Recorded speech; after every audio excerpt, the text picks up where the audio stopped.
They stood in a shadowy corner of soundstage D, the tall, lithe boy with a sweep of dark hair across his forehead, and the girl with the red checked pinafore that made her look too young for the sweet thoughtfulness of her face. Without touching her body, the boy's arms, planted on either side of her, where she stood against the wall, held her imprisoned.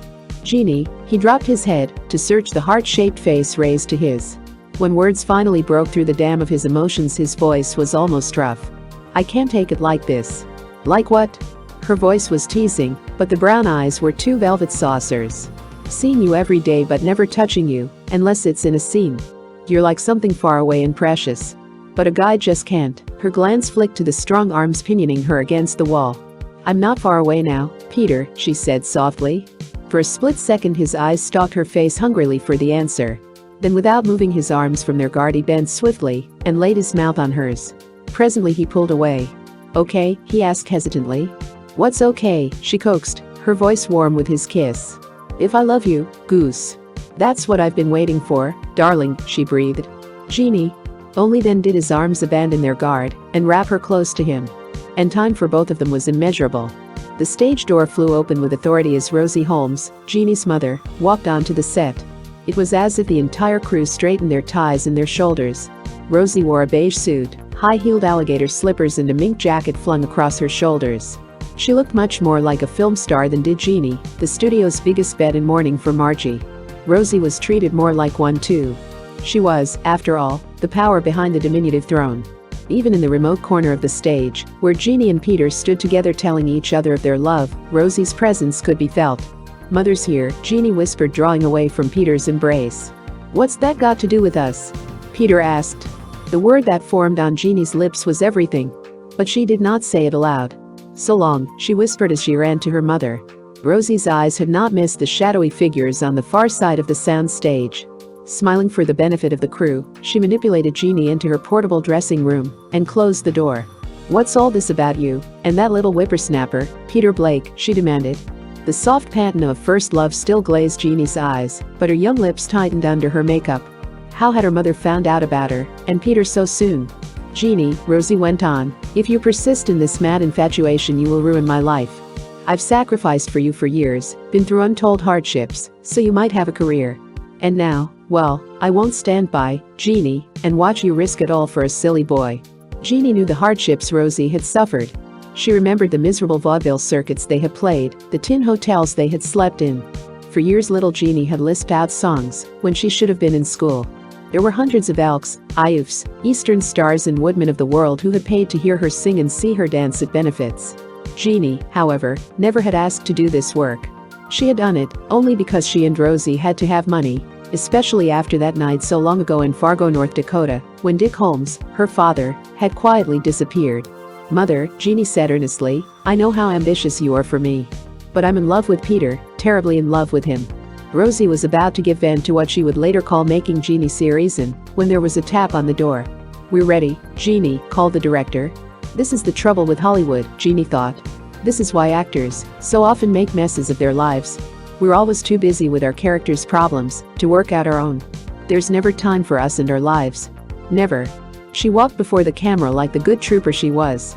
She listened attentively as her director, Paul Daniels, explained as Margie, must weep because she had learned her screen father had lost his money and she couldn't go to a fashionable girls' school. Tears came easily. But it was not for Margie's plight that she wept. Peter, however, watching from the sidelines, believed her tears wholly histrionic, and when he was dismissed from the set for the day he waved goodbye to her happily and indicated, with pantomime, that he would call her later. Walking across the lot to his dressing room, his mind conjured up pictures of the future. He did not visualize Jeannie waiting at the door of a rose-covered cottage as he came home from the office. He saw, instead, the two of them leaving the studio together in makeup. And his dream house was complete with swimming pool. However, his vision of the future differed from the average boy's only in setting. Emotionally it was the same. He and his girl would be together. Peter had never meant to be an actor. Until he was 7 years old there always had been plenty of money. He could remember the big house on the outskirts of Cleveland with its rolling lawns and the stone lions on either side of the porte cochere. He had often straddled the right-hand lion, pretending he had just tamed it in an African jungle. After that, when his father shot himself, he and his mother had moved into a stuffy two-room apartment. For years Peter believed that a weird Buck Rogers monster called the Depression had killed his father. For his mother always spoke of the Depression as a highly personalized devil who had mysteriously taken his father's life. It was after his mother's death that Peter had hitchhiked to California and found a job in a gas station. One day, filling an expensive foreign car, he realized he was under minute observation from the driver. He had thought he must be doing something wrong when the man had said, "I'm testing kids tomorrow over at the studio. Drop around." It was as simple as that. Even now, however, Peter didn't pretend to be any Barrymore in the field of acting.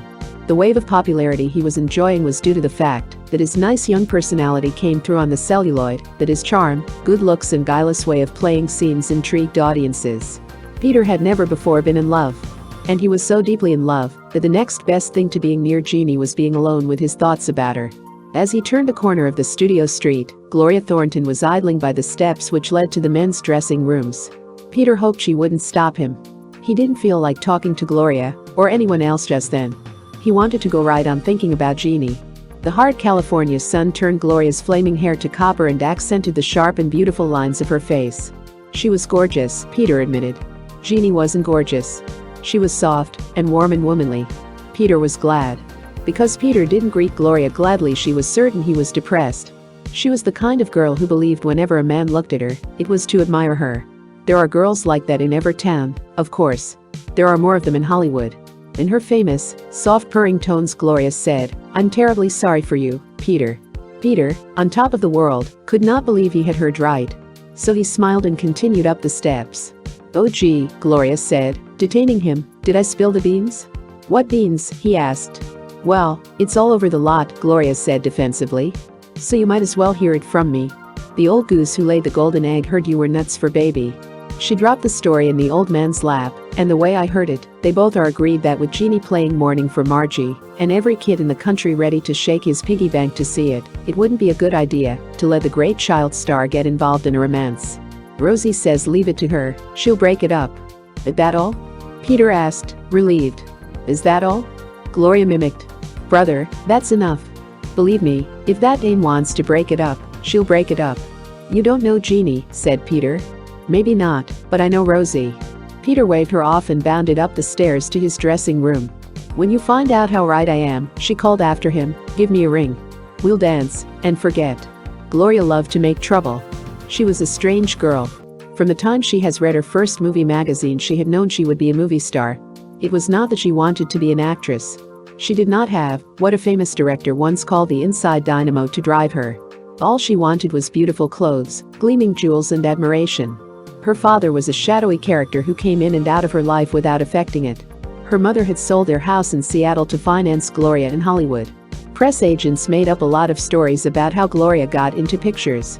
They said she was discovered when she was a car hop at a super deluxe hamburger stand. She was a society girl discovered while dancing with a naval officer at the Coconut Grove. She had been so eager to become an actress she had thrown herself in front of an executive's car. All these stories were a far hail from the cold facts. Gloria had gone to an agent on the Sunset Strip who had peddled her at 6 studios. The 6th had consented to give her a film test. It wasn't very good, but she had looked so beautiful that they had signed her to a small stock contract. Once on the lot, she had made both her beauty and her hard defensive personality felt. And so, at the age of 19, she was a star who furnished the news hounds with plenty of stories. Her escapades included running her pale blue coupe into an interurban streetcar just because she wanted to see what it was like. Once she had hired the roller coaster at Ocean Park for her friends and ridden on it exactly 35 times without stopping. The Boswells of Hollywood called her good copy but unpredictable. Gloria's outstanding weakness, as one magazine writer pointed out, was men. However, Gloria never was interested in a man unless he belonged to someone else. With her, it never had been a matter of love, but competition.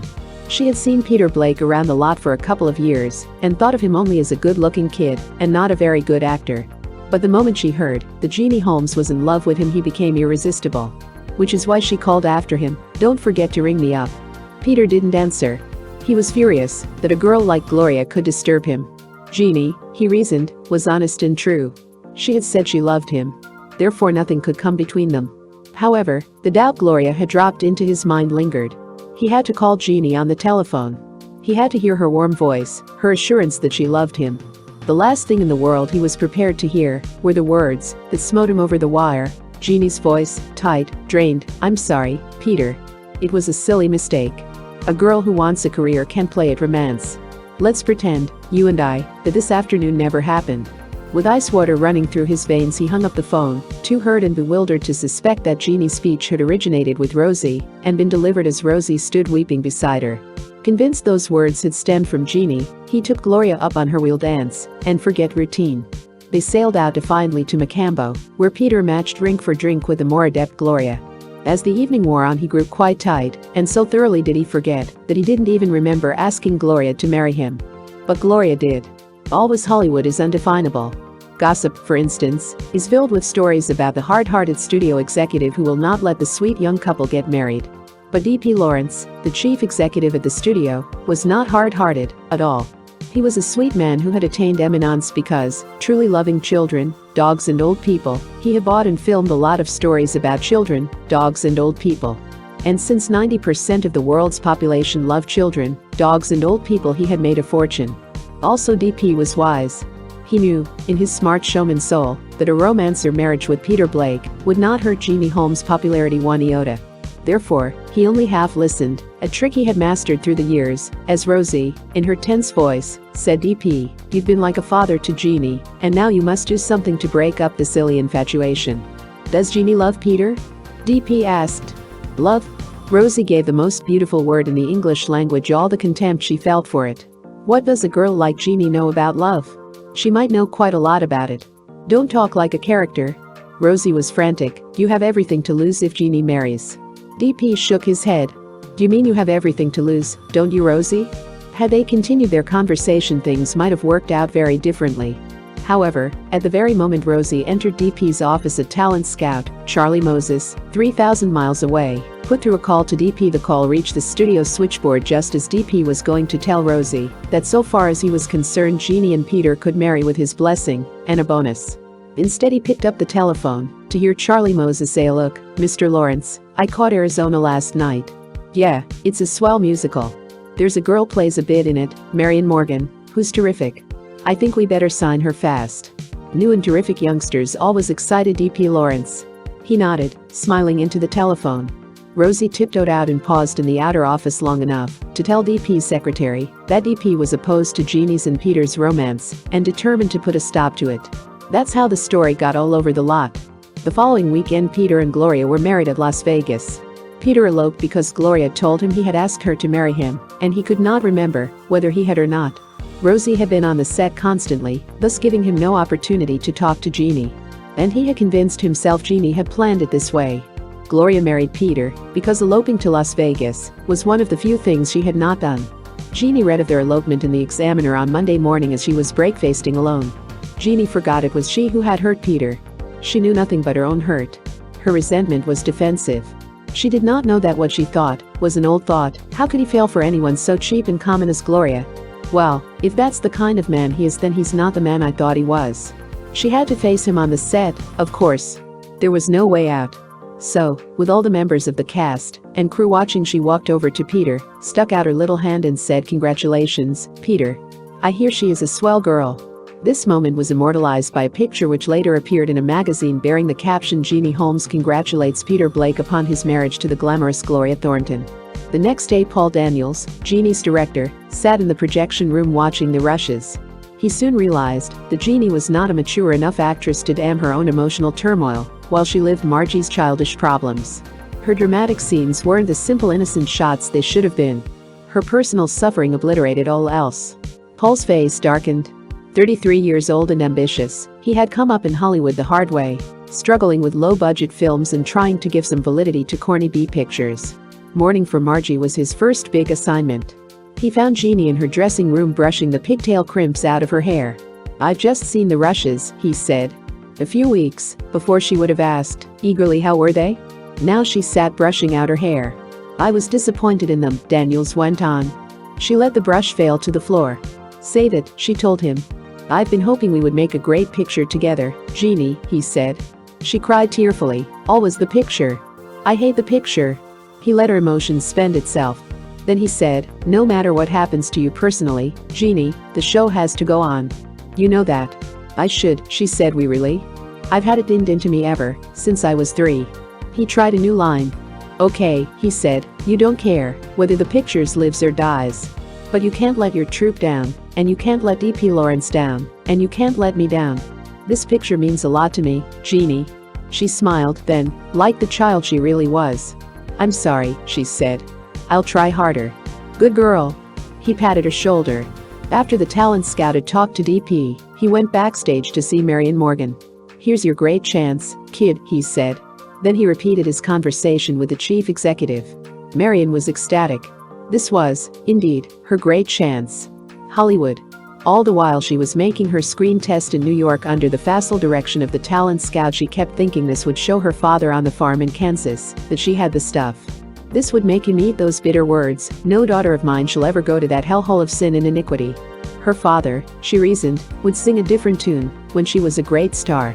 She turned in her 2 weeks' notice, and at last it was time to go. The taxi that would carry her to Grand Central Station was waiting at the boarding house door when the telegram arrived. She read it over twice. DP Lawrence asks you to postpone trip indefinitely. He has seen your tests and thinks he has too many girls of your type under contract. Sorry. It was signed by talent scout Moses. Marion's pause was only momentary. Gracefully she stepped into the cab, closed the door with a final click and said, Grand Central please, driver. Out the window of the taxi there fluttered the torn pieces of a telegram. Okay, Peter, Paul Daniels said. You've done a good job. Peter, finished with his work in mourning for Margie, went to Jeannie's dressing room. He had to see her before he left on a between pictures holiday. He did not want to behave like a cad, but he had to let her know how he felt. It was vitally necessary that he tell her his marriage to Gloria was a dismal failure and that, if she would give him a chance to win her back, he would ask Gloria to divorce him. He waited an hour.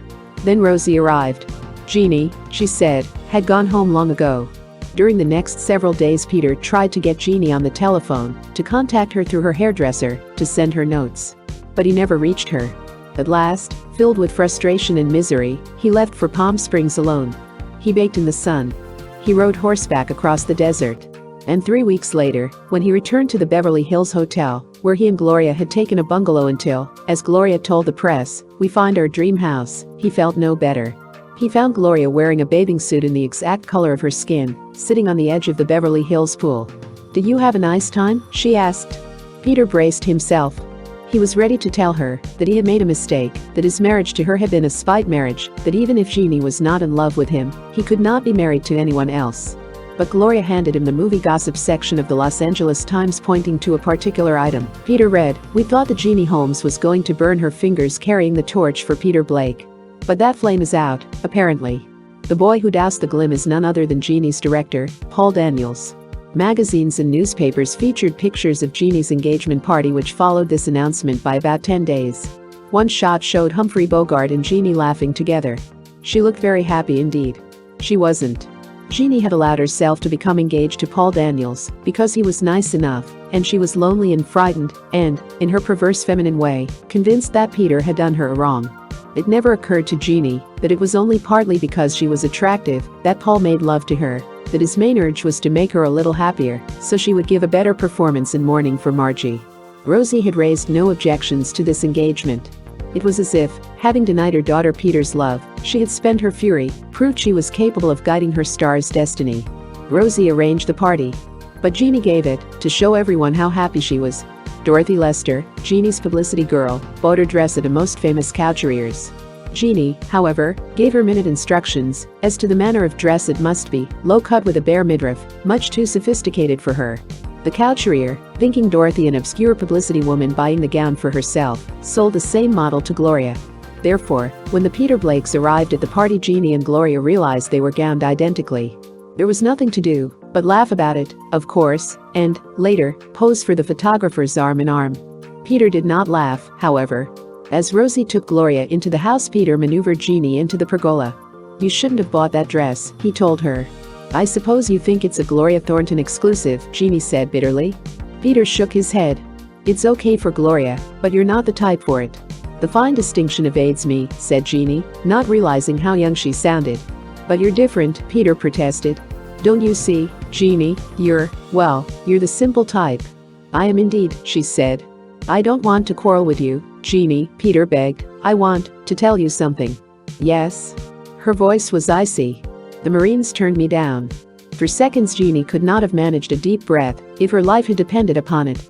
Peter trying to enlist, Peter fighting in a jungle, Peter in danger. It was almost more than she could bear to have him belong to another girl, but at least he was safe, at least she could see him sometimes. Peter, she said, you wanted to be a Marine? Well, I want to help somehow. Then, even if he had had 100 wives, and even if she had been engaged 1,000 times, she could not have stopped herself from saying, oh, my darling. Without a conscious movement on the part of either, suddenly they were in each other's arms. All the hunger of the weeks apart was in his kiss on her answering lips. At last they stood guiltily apart. Why did it have to be you? He asked her, desperately. Why did you marry Gloria? She asked with equal desperation. This was the moment to tell her of his mistake. But Rosie called, Jeannie, Jeannie, darling, the photographers are here. The lawn and house were crowded with beautiful and exciting guests. There was wonderful food and the best liquor. Yet the party would have died on its feet had it not been for one gate crasher. Marion Morgan, ignoring the talent scout's telegram, had presented herself at the studio, just as if she had a contract.